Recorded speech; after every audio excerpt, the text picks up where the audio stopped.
पाकिस्तान के रक्षा मंत्री ख्वाजा आसिफ ने एक बार फिर भारत पर जुबानी हमला बोला है। आसिफ ने हाल ही में एक टीवी इंटरव्यू में भारत को चेतावनी देते हुए कहा कि अगर भारत ने सिंधु नदी पर कोई बांध बनाया तो पाकिस्तान उस पर हमला कर देगा, यानी भारत पर पाकिस्तान हमला कर देगा। उन्होंने कहा कि आक्रामकता सिर्फ गोलियों से नहीं होती, पानी रोकना भी हमला ही है। ख्वाजा आसिफ का यह बयान ऐसे समय में आ रहा है जब पहलगाम हमले के बाद भारत और पाकिस्तान के रिश्ते अच्छे नहीं चल रहे हैं। दोनों एक दूसरे के सामने युद्ध जैसी स्थिति में पहुंच चुके हैं। तो उस समय ख्वाजा आसिफ ने यह बयान दिया। लेकिन आइए आज हम बात करेंगे, अगर भारत और पाकिस्तान का युद्ध हुआ तो क्या होगा। लेकिन उससे पहले जो सबसे बड़ा सवाल यह है कि क्या भारत पाकिस्तान पर हमला करेगा? क्या पहलगाम के बाद एक और जंग की आहट अब सुनाई दे रही है? देखिए ये खास रिपोर्ट। पीएम नरेंद्र मोदी ने हाल ही में एक हाई लेवल मीटिंग की है जिसमें रक्षा मंत्री राजनाथ सिंह, एनएससी अजीत डोभाल, सीडीएस अनिल चौहान और तीनों सेनाओं के प्रमुख शामिल थे। इस मीटिंग में प्रधानमंत्री ने साफ साफ कहा कि आतंकवाद के खिलाफ कार्रवाई का तरीका, लक्ष्य और समय सेना तय करे, यानी अब निर्णय भी सेना का और एक्शन भी सेना का। उधर गृह मंत्री अमित शाह ने भी एनएसजी, बीएसएफ, सीआरपीएफ और एसएसबी के सीनियर अधिकारियों के साथ मीटिंग की। इससे पहले रूसी मीडिया और अब न्यूयॉर्क टाइम्स ने भी साफ लिखा है कि भारत पाकिस्तान पर स्ट्राइक करने की तैयारी में है। लेकिन अब सवाल उठता है कि क्या भारत पहलगाम आतंकी हमले का बदला जंग से लेगा, और अगर ऐसा हुआ तो क्या पाकिस्तान भारतीय सेना के सामने टिक पाएगा? यहाँ पर समझने वाली बात यह है कि कोई भी देश युद्ध का ऐलान करके जंग नहीं लड़ता। सब कुछ शुरू होता है एक छोटे से एक्शन से, और फिर दोनों देशों के जवाबी हमलों से हालात एस्केलेट होते हैं।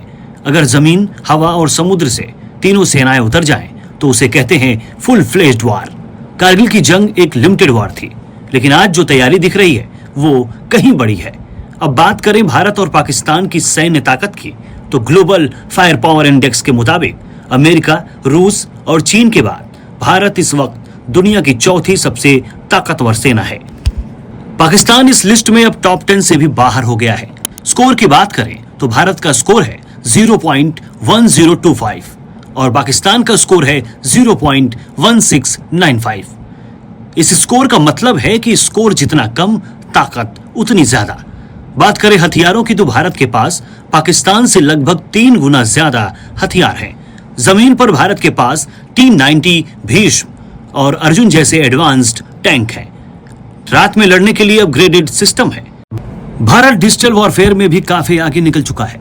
वहीं बात एयरफोर्स की करें तो भारत के पास राफेल, सुखोई, मिराज जैसे हाई एंड फाइटर जेट्स हैं। वहीं पाकिस्तान के पास ज्यादातर F-16 और JF-17 जैसे जेट हैं, जो भारत के मुकाबले तकनीकी रूप से पीछे हैं।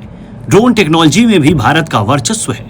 MQ-9V रीपर, हेरॉन, हारोप जैसे ड्रोन 450 किलोमीटर से लेकर 1000 किलोमीटर तक वार कर सकते हैं। समंदर में भारत के पास INS विक्रमादित्य और INS विक्रांत जैसे 2 एयरक्राफ्ट कैरियर्स हैं, जबकि पाकिस्तान के पास कोई भी विमानवाहक युद्धपोत नहीं है। भारत की न्यूक्लियर सबमरीन ताकत भी पाकिस्तान से कहीं ज्यादा बेहतर है। INS अरिहंत और अरिघात जैसी सबमरीन से K4 और K15 मिसाइलें लॉन्च की जा सकती हैं। अब बात न्यूक्लियर पावर की करें तो 2025 की रिपोर्ट के मुताबिक भारत के पास 180 और पाकिस्तान के पास 170 परमाणु हथियार हैं। हालांकि भारत के पास पृथ्वी, अग्नि, सागरिका और केसरी जैसी मिसाइल्स हैं, जिनकी रेंज 700 से लेकर 8000 किलोमीटर तक है। वहीं भारत का S-400 air defence system Pakistan की मिसाइल्स को हवा में ही नष्ट कर सकता है। अब आइए समझते हैं कि अगर फुल फ्लेज्ड वार होता है तो खर्च कितना होगा। 1999 में कारगिल युद्ध में भारत रोजाना 1400 करोड़ रुपए और पाकिस्तान सिर्फ 370 करोड़ रुपए खर्च कर पाया था। आज भारत 1500 से 2000 करोड़ रुपए प्रतिदिन खर्च करने की क्षमता रखता है, जबकि पाकिस्तान महज 400 से 600 करोड़ रुपए तक ही रोज युद्ध में खर्च कर सकता है।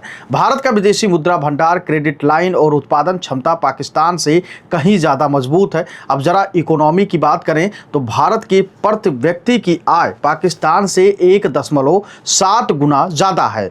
यूरेशियन टाइम्स के एक रिपोर्ट के मुताबिक जुलाई 2023 में पाकिस्तान ने पूरे साल के लिए सभी युद्धाभ्यास रोक दिए थे। पाकिस्तान में डीजल की कीमत इस समय 280 रुपये प्रति लीटर से ऊपर है, जबकि पाकिस्तानी T-80 टैंक 1 किलोमीटर चलने में 2 लीटर फ्यूल खाता है। अब सबसे अहम सवाल है कि अगर जंग छिड़ी तो पाकिस्तान कितने दिन तक टिक पाएगा। ये पूरे भारतवासियों के दिलो और दिमाग में ये सवाल चल रहा है, तो इस पर भी हम बात कर लेते हैं।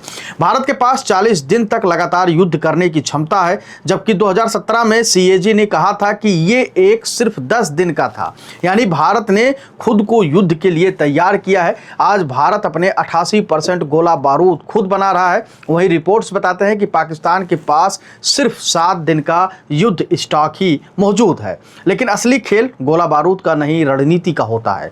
जंग ये देखकर नहीं शुरू की जाती है कि सामने वाला कितना दिन लड़ेगा, बल्कि ये देखकर कि वो कहां कमजोर है और कहां वो हार जाएगा। यही वजह है कि अगर भारत जंग की ओर बढ़ा तो पाकिस्तान को न सिर्फ सैन्य ताकत में बल्कि रणनीतिक, आर्थिक और कूटनीतिक हर स्तर पर झुकना पड़ेगा। और ये बात सिर्फ भारत के हथियार नहीं कह रहे हैं, ये बात आंकड़े भी कह रहे हैं। वैसे आप अपनी राय बताइएगा कि कितना मजबूत है भारत इस वक्त पाकिस्तान से, और अगर चीन पाकिस्तान के साथ आता है तो फिर भारत के साथ कौन सा देश मिलकर युद्ध में आ सकता है और भारत के साथ वो युद्ध के मैदान में बराबर लड़ाई लड़ेगा। धन्यवाद।